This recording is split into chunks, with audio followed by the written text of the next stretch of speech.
Welcome to the LDA Podcast, a series by the Learning Disabilities Association of America.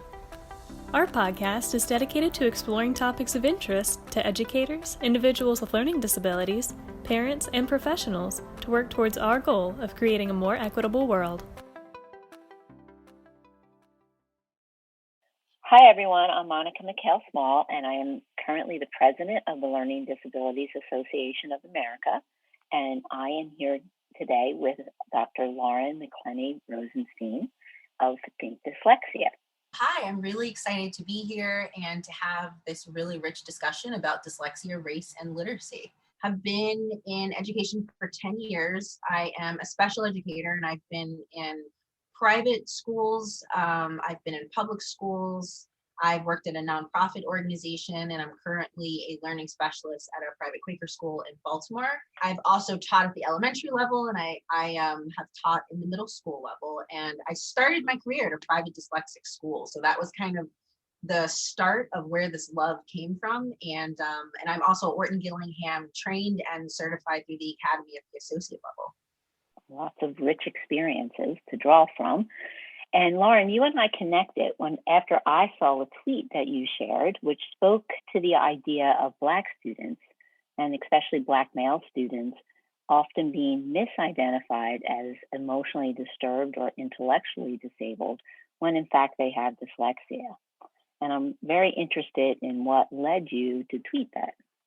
Sure. So just so everyone knows what that tweet was, I posted this tweet on Christmas Eve, actually.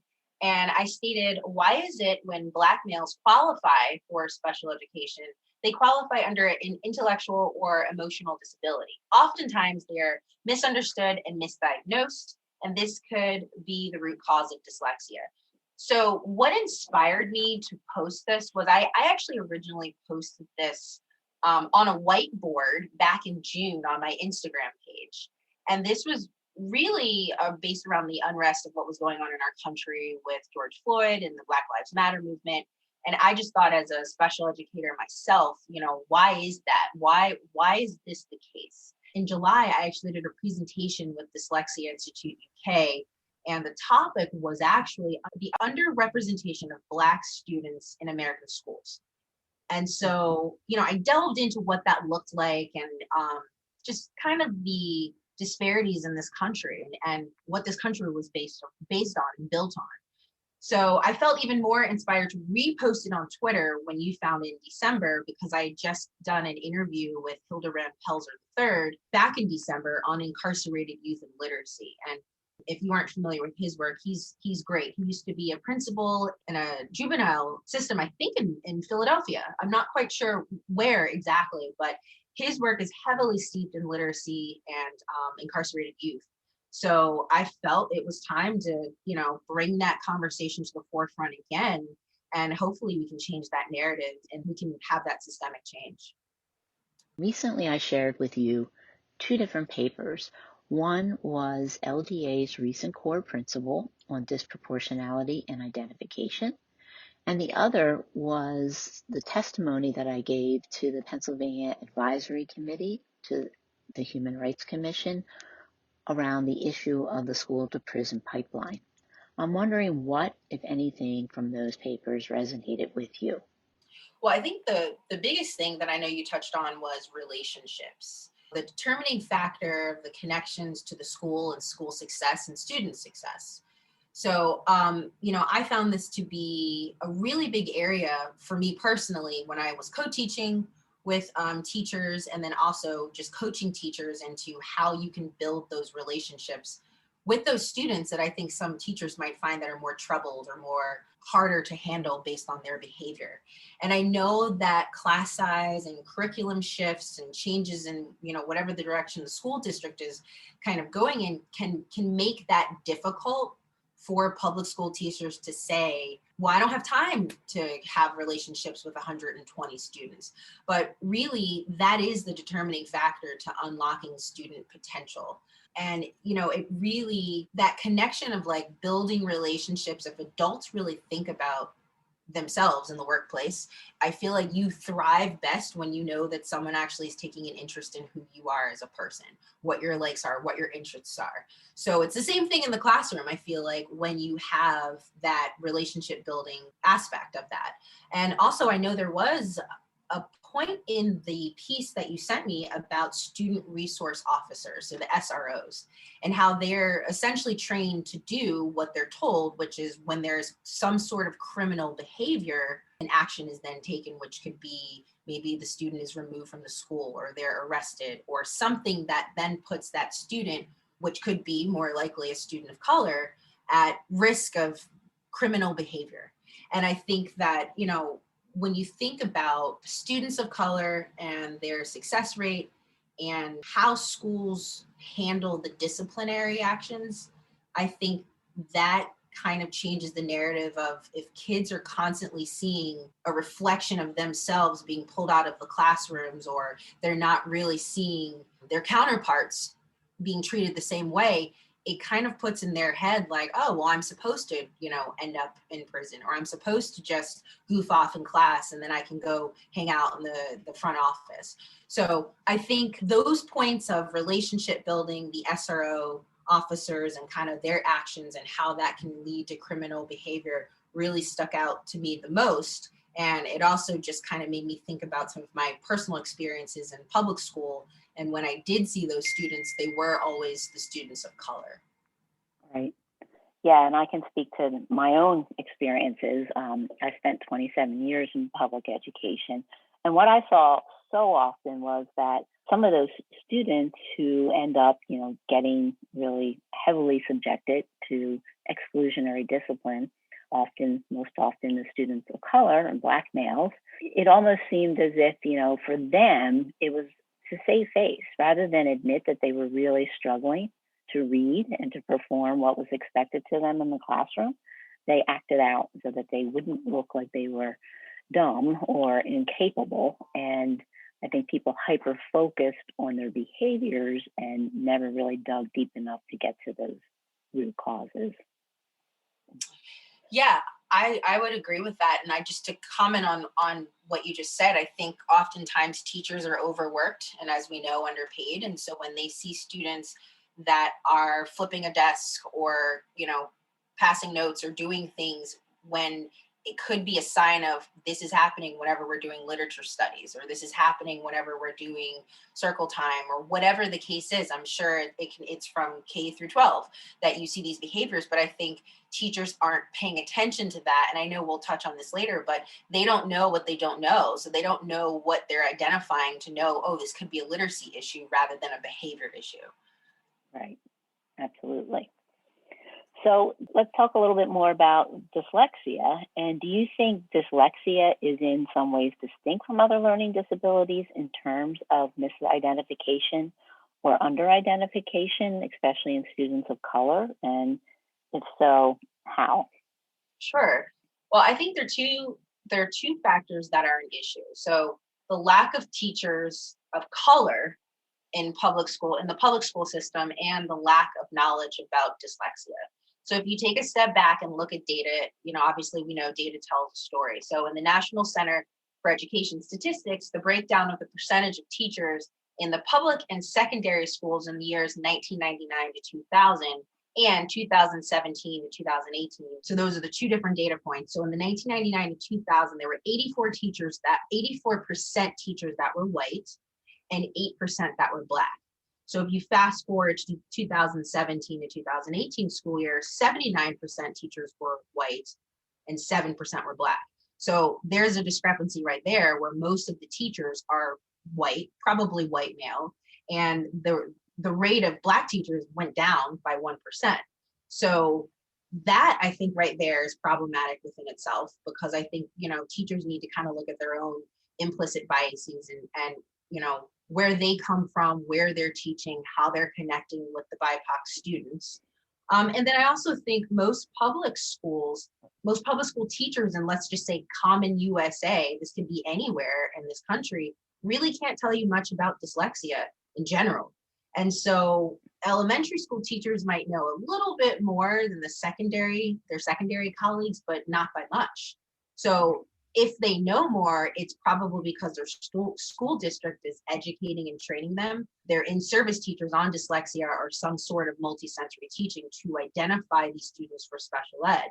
But if you really take a look at the confluence of race and dyslexia, it's almost non-existent in research. And when I was looking at race and dyslexia, probably around the time of when I originally posted the tweet in June but it was on Instagram, I was really looking for research. Like, what are the numbers? How many students of color do have dyslexia? How are these students being serviced? And there really was not a lot of data there. So I think it's easy to believe that dyslexia is really only prevalent in white people, because in the American school systems, I feel like, the white students are treated and kind of serviced differently than the BIPOC students. Yeah, and as I shared with you at another conversation, I started my career as a school psychologist, and I have found that it's almost like at different times, there are different disabilities that are popular, or maybe not popular, but are acceptable, right? So so right now, dyslexia is a socially acceptable disability, and I think in a way that has almost made it worse for students of color, because it's an entitlement, and it's an entitlement that a lot of our more affluent white parents are very aware of, and it's the disability that they're okay with their child having, probably because so many really famous and accomplished people have come out to say that they're dyslexic. And I wonder too if maybe that's even playing into the under-identification, because we don't elevate as many famous and accomplished people of color in our society as we do white people. So maybe that is kind of playing into why it is that we're seeing this clear under-identification of students. Yeah, I would definitely agree with that for sure, because in my own journey, and I always like to make sure that people that are listening to my work know I'm not an adult with dyslexia. I'm just very passionate because I know I struggled in school, and I was late diagnosed with ADHD and anxiety in my senior year of college. And so I think that was mostly why I went into special ed. And so I feel like I really didn't see a lot of representation for me as a student of color, just in general, let alone, adults or famous people of color that had ADHD. So I think as I've been exploring, well, who are these people of color that do have dyslexia? And I found a few, not a lot. And I feel like they're names that people just don't know, so I think that does play into that underrepresentation for sure. How about other learning disabilities? Do you have any thoughts about learning disabilities other than dyslexia and how that may intersect with race, things like dyscalculia and dysgraphia and oral and written language disorders? I feel like dysgraphia and dyscalculia they're not new, but I feel like they are new in the special education field of, like, no one really sees that on an IEP. Actually, let me take that back. In the school district where I worked, those were not labels that were on IEPs. We saw specific learning disability. And I always joke that some of my co-teachers or other teachers on the team would be like, well, what's so specific about it? Right. Like, how can I help this student if I don't know what the specificity is? So I feel that dyscalculia I think it connects a lot to dyslexia in that social justice piece, because I feel, speaking from my own experience as a woman of color, I was not good at math. And I feel like there is some sort of subliminal message for students of color, at least African American students. I can't speak for African students, but math, you're not good at math. That's more of the Asian realm. That's where, like, some of the African descent, Nigerians, like, they're good at math. They're good at those kinds of things. So I feel like there is this stigma for kids of color where it's like, well, I'm just not good. I can't multiply. I'm going to just use my fingers, things that I feel like I was guilty of as well. And then same with dysgraphia. I think that learning how to write and being articulate in what you're saying and clear on paper can be difficult, because I think if you take some places like urban areas where there's slang and there's a different way of communicating that some teachers, and again, if we look back at the percentage of teachers in American schools, they're white, they may not understand that, I guess you consider it African-American slang.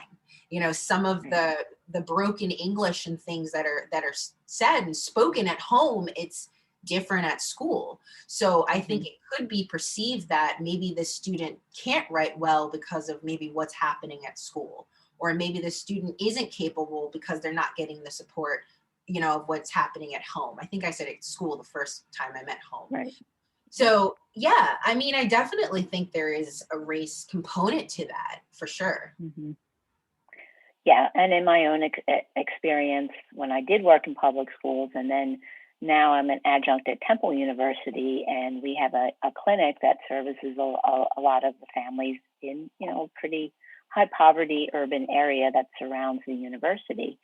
And we're often encountering kids who have gotten into upper elementary, even into high school, who have clear learning disabilities, but it's almost as if it's like, oh, well, you're poor, you're Black, and we didn't really think about that. That's kind of where we expect you to be because you're poor and you're Black, which is very heartbreaking because these kids are not getting the intervention that if they were just classified and serviced early on, you know, that would be a way to get themselves out of the poverty situations that they find themselves in, right? Right, so, right.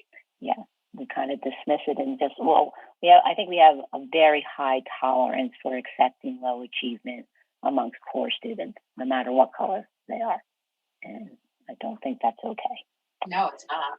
So we're having this conversation on the day that we honor the legacy of Dr. Martin Luther King, who said in one of his speeches, the field of education has been a battleground in the freedom struggle.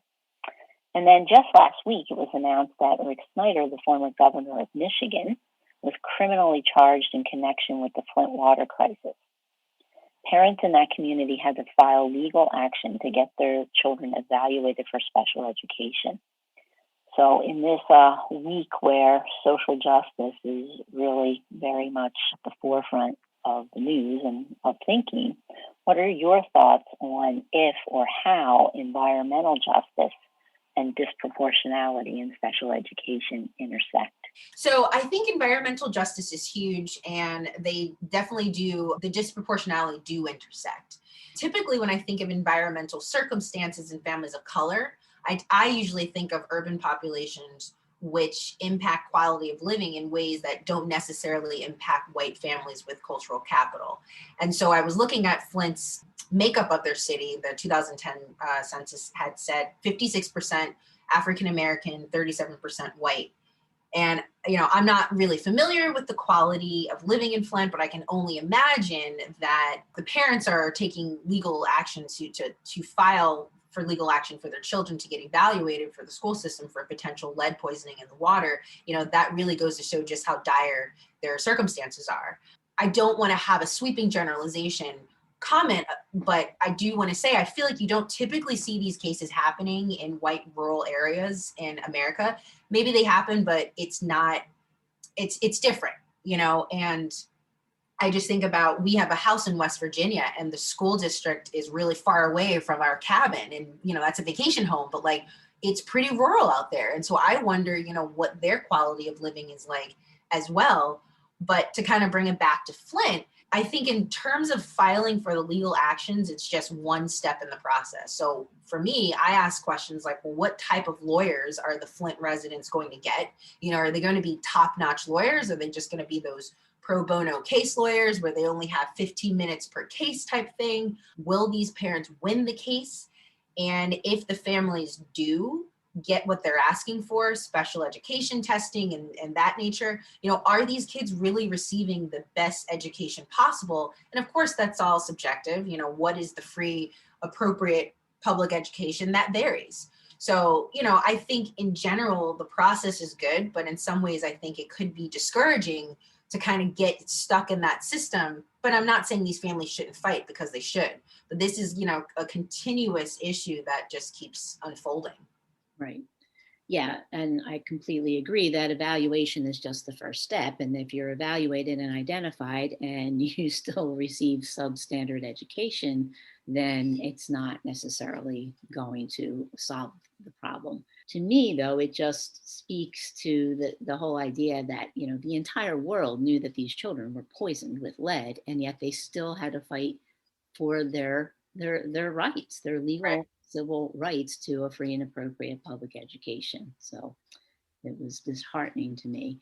And I do fear sometimes that, when we are solely focused on ideas like over identification, and too many kids of color are over identified for special ed, and yet we know that children of color are more likely than their white counterparts to live in highly toxic environments where Yes. there is lead and air pollution and other things that impact brain development. We're kind of trying to solve the problem by saying, oh, we just won't evaluate so many kids for special ed, when we haven't really dug down to what are the root causes of why these children may be underachieving or may have a higher rate of disability, right? So Mhm. sweeping it under the rug. Perfect. No, I agree with that completely. Yeah. So when I read the article that you had shared with me, a lot of ideas resonated, but one quote that I pulled out, you said, "Why should many Black communities suffer and not have the same access and opportunities that significant numbers of white families can leverage?" Let's circle back to dyslexia and talk about how that idea connects to dyslexia and students of color, and what resources may they not be able to leverage. Sure. So when I wrote this, I was thinking a lot about my first job in my private dyslexic school in the suburbs of Atlanta. So this was 10 years ago, and I believe I was the first Black teacher hired. And I noticed that there weren't a lot of Black students there my first year. Now, second, third year, there were more students of color. But my first year, I felt like I kind of stood out. And I didn't feel like I was being discriminated against, but I noticed that there wasn't a lot of me there. And so, it really made me think about the Atlanta public schools and their demographics. And of course, I just like to know, the percentages. So 54% Black people lived in Atlanta. This is 2010 data, and 38%. I'm sure it's the same, if not a little bit higher for Blacks now in 2021. But I'm sure that there are a lot of students of color in the Atlanta public schools. And so when I think about the school where I worked, I don't think there were really scholarships put in place. So if you are familiar with Atlanta, it's Fulton County is pretty large. And it used to, a long time ago, be divided into 3 different counties, but they went bankrupt. And so it turned into this one long county, but you get to a place where northern Fulton County is mostly white. And that's where there were a lot of the private schools, private dyslexic schools. And then south of Fulton County, depending on where you were, you kind of had to be careful with, oh, I'm going into this part of town, or, this is where this school is.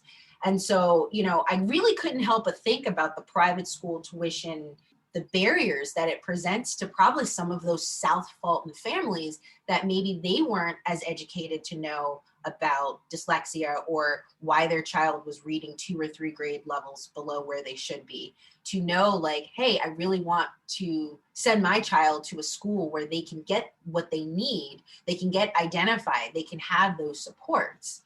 And so, it really made me think about, why is it that most of these private schools have students that are mostly white? And I think a lot of it is because of the cultural capital, because of the knowledge, because of the education to know, okay, something's not right.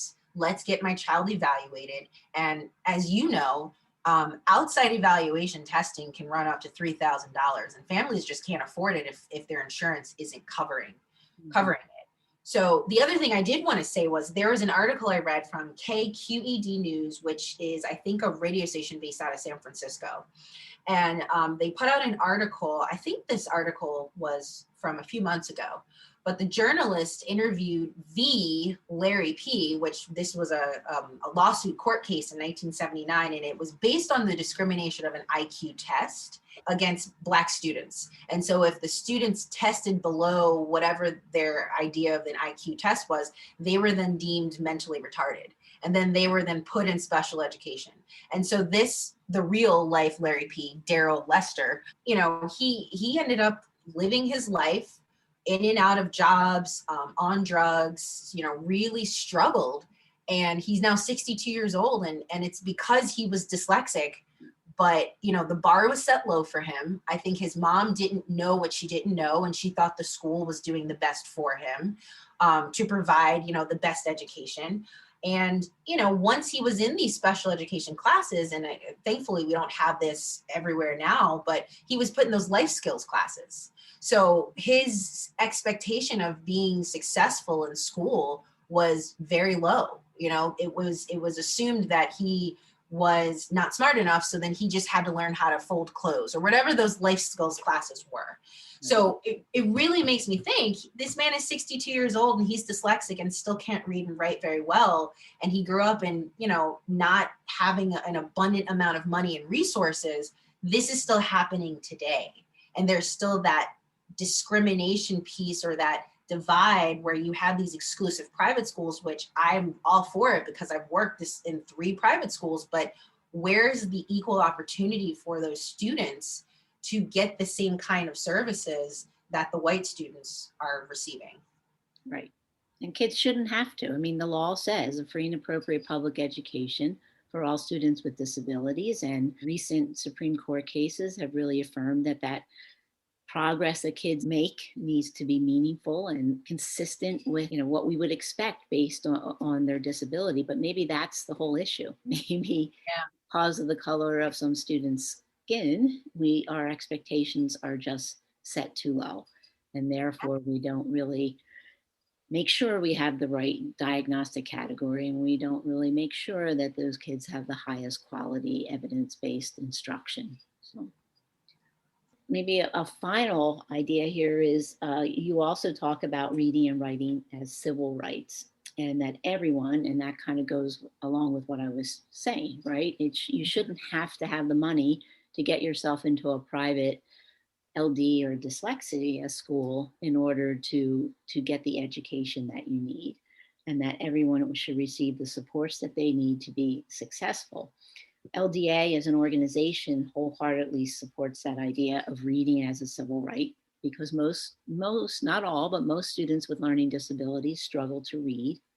Mm-hmm. In your opinion, how would things change for students with dyslexia if policymakers truly embrace this idea? I mean, I think the answer is simple. Like, they would finally get what they need, but it's not that simple. So if I think about policy makers, and then you think about governors and mayors, I know the governor of California, Gavin Newsom, he's dyslexic. And I think he's pushing out some good policies in the state of California to support kids because it's personal to him.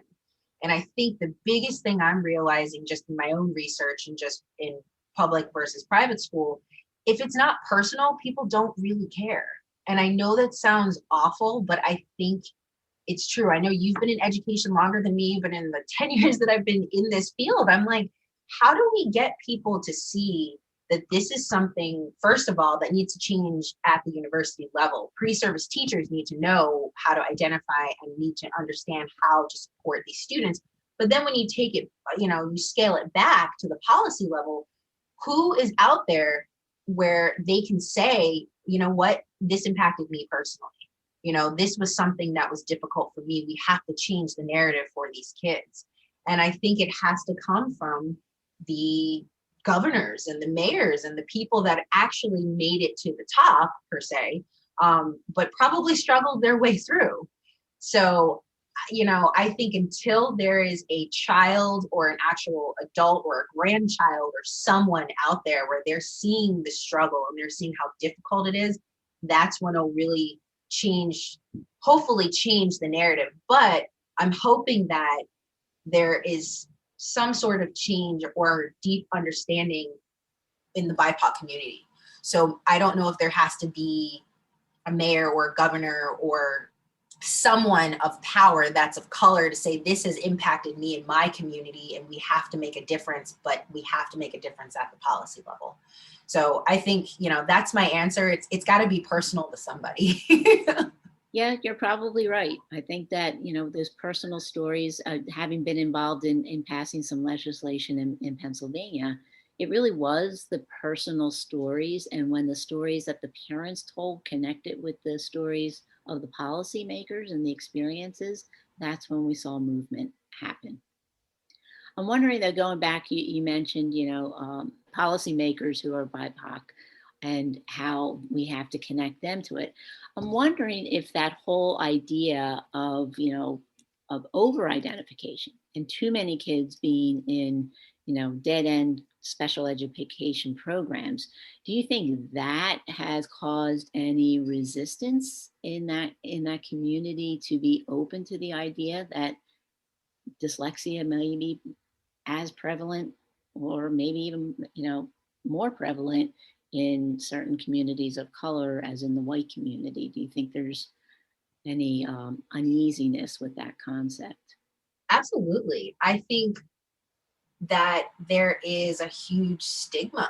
I tutored a student of color a few years back, and I think within this student's culture, it wasn't, and this student was not dyslexic.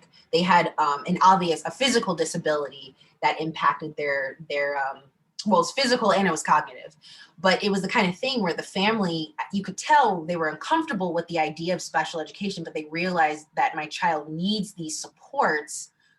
But culturally, it was like, no, if there was a way that they couldn't see this, then we're not really going to address it. And I think that can be the over-identification.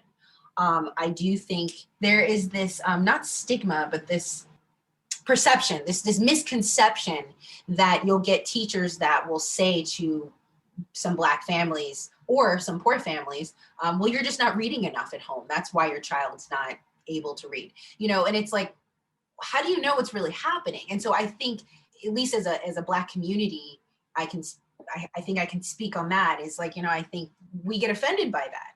And then it's just like, well, we don't need, you're fine, you're good, you'll grow out of it, or we'll fix the problem, or, we'll get a tutor or whatever it is. And I think that definitely plays into it. And I also think that a lot of people have been hurt by the system, and the system's been put in place to support. But I mean, look at special education history and how long it took for special education rights to kind of come to fruition. And even still now, depending on what school district and where you are, there's still issues. Yeah, there's still huge issues. Yeah. Hence, LDA continues to exist, right? If everything was hunky-dory, we wouldn't have a reason to continue.